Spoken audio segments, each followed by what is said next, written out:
rid of the pits first, and then we're going to let gravity do its thing here with this type of press. So on the other side of the grain silo, I'll show you the olive crusher, which is the first step. You would go put blankets underneath the olive trees, shake the tree or rake the trees to get the olives down.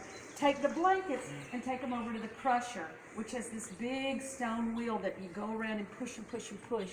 And that would smash down the olive and release the pit from the pulp. Then you would gather up the pulp and put it in very soft baskets, very pliable, smashy baskets. And then you would bring them to the olive press. So this beam is lifted. Inside here is a large stone that fits in this big hole here. And so the stone is lifted up. The baskets of olives are placed there. The stone returned, the beam returned, and then we put the first weight on it. After about 6 hours, this beam and the weights would have smashed the olives enough that we would fill up this vat here with olive oil. And that first pressing is called the first fruits.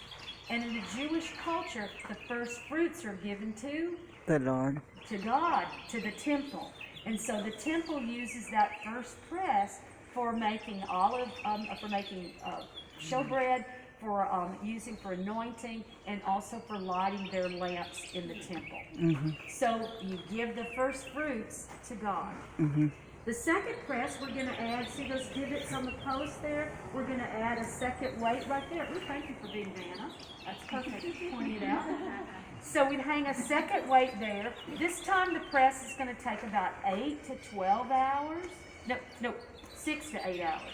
6 to 8. Once the 6 to 8 hours presses down on the olive, now we're going to have a really good quality olive oil. Where that first olive oil might be what you and I call extra virgin olive oil, the good stuff we pay big bucks for. No, this is the economy olive oil. But it's good enough for us to use to make our bread. And that's what we're going to do. We're going to make our breads with it. We're going to use it for cooking. We're going to use it for cosmetics, for perfumes, and also for medicinal purposes.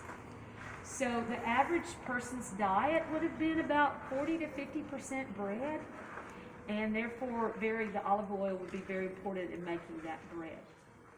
We're not done.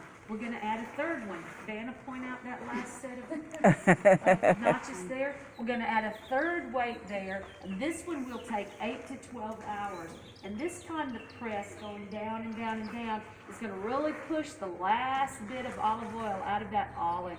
It's going to be a little more gritty and grainy, maybe have some pulp in it, but that's okay. We can use that for lighting our own oil lamps, and we might also add some animal fat to it and make a really good, healthy soap.